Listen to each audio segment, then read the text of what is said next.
হ্যাঁ guys, good morning. সবাই কেমন আছো? আশা করি খুব ভালো আছে। আমিও খুব ভালো আছি। আজকে সকাল সকাল চলে এসেছি। আজকে যেহেতু সোমবার, বাবার মাথায় জল ফল ঢেলে নিয়ে চান পান করে নিয়ে তারপরে ভিডিও করলাম, নাহলে হতো না, দেরি হয়ে যেত অনেকটাই। ওই কারণে সব কিছু করে নিয়ে তারপর ভিডিও করতে এসেছি। তাও মানে কাজের ফাঁকে আমি ভিডিওটা করছি, ঠিক আছে? নাহলে কি বলো তো, দেরি হয়ে যাবে। আফটার অল কাজ করি তো। আজকে আমি এটাই পরে যাব, কারণ কালকে সানডে গাড়ি করে ঘুরে বেরিয়েছি, না নোংরা লেগেছে না কিছু, বেকার কাজে তো করে যাইনি, ঠিক আছে? এটাই পরে যাব, এটা আজকেই করবো, ব্যাস। কেচে আবার তুলে দেবো, কেচে তুলে দেবো মানে হচ্ছে এই সপ্তাহে আর করবো, এই সপ্তাহের জন্য আরও অন্য। চলো টিফিনটা করি। টিফিন কিছু তো সেরকম খাবো না, ফলমূলই খাবো, সেটাই খেয়ে নিই অ্যাটলিস্ট। তো আজকে দেখতেই পাচ্ছ এত রোদ উঠেছিল সোমবার, বলে বোঝাতে পারবো না, এত গরম লাগছে। আমার এত গরম লাগছিল আর ভাল লাগছিল না, ওই কারণে ভিডিও করতেও ইচ্ছা করছে না। মনে হচ্ছে যদি বাড়িতে থাকতাম ভালো হতো। আবার এখন হেঁটে হেঁটে কাজে যাব, কাজে গিয়ে কাজগুলো এবারে করতে হবে, অনেক কাজ পেন্ডিং আছে। ভালো লাগছে না, মুডটাই খারাপ হয়ে গেছে। জামা পরলাম তখনও ঠিক ছিল, লাঞ্চ করলাম তারপরেও ঠিক ছিল, লাঞ্চ করার পর থেকে কোথায় কি করলাম এখনো মাথায় আসছে না, বুঝতেও পারছি না।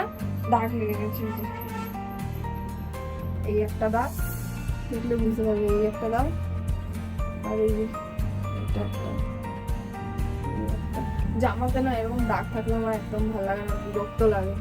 কি বলতো, একটা জিনিস প্রবলেম হয়ে যায় না, এই কাজে আসার পরে এই কাজ করতে বসলে ভিডিও করা হয় না, আর কাজের একটু যেহেতু প্রেশারই থাকে, ওই কারণে বেশি ভিডিও করতেও পারি না। আর সেই কারণে আমার কি হয়, তোমাদেরকে যে A to Z ভিডিও করে দেখাবো সেটা আর পসিবল হয়ে ওঠে না। আর আমার যেহেতু একটা ফোন, অফিসে তো পসিবল হচ্ছেই না, প্লাস আমি যখন বাড়িতে গিয়ে যদি ভাবি হ্যাঁ ফোন ঘাঁটছি বা কোনো কিছু, সেটাও ভিডিও করবো, হয় না, কারণ আমার কাছে একটাই ফোন, যে আমি ফোন ঘাঁটছি বা কোনো কিছু করছি সেটাও করা হয় না। আমার এই একটাই ফোনে সব কিছু করতে হয়, সেই কারণে অনেক ভিডিও ক্লিপ নিতেও পারি না আর মিস করে যাই। পেটে ব্যথা করছে।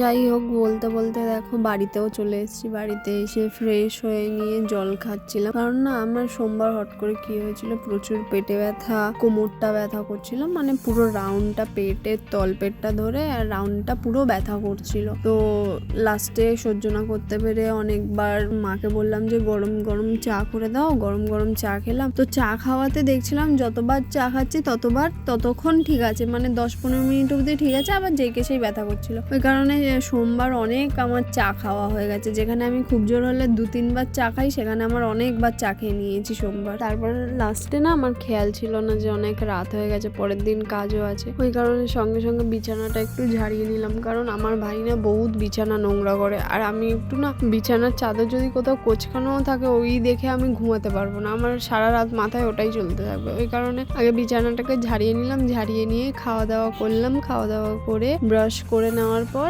ফেস ওয়াশ করে এসে আবার সেই আমার রোজকারের একই তো স্কিন কেয়ার রুটিন, আর তো কিছু করি না। প্লাম্পের টোনারটা ভালো করে ইউজ করে নেওয়ার পর তারপর ময়শ্চারাইজারটাও ভালো করে অ্যাপ্লাই করে নেবো। করে নেওয়ার পর শরীরটা ভালো নেই মিন্স অতিরিক্ত পরিমাণে পেট আর কোমর এরকম পুরো রাউন্ড আমার এত ব্যথা করছে যে আমি যে উঠে দাঁড়াবো আমার সেই ক্ষমতাটাও হচ্ছে না।